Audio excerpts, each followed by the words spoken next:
Bax, 50-dən 25 manat borc aldım və 50-dən də 25 manat borc aldım. Getdim marketə. Həmin bu 50 manatın 45 manatını marketdə xərclədim.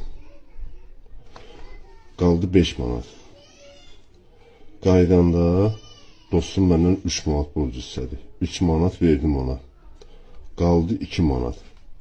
Bu 2 manatın 1 manatını Əliyə qaytardım. 1 manatını da Vəliyə qaytardım.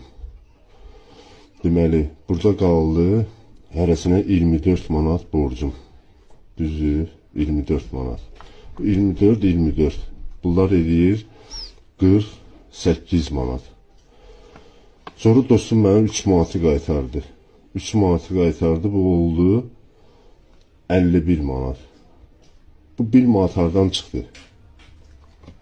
Sual verirəm sizə, 1 manat hardan çıxdı?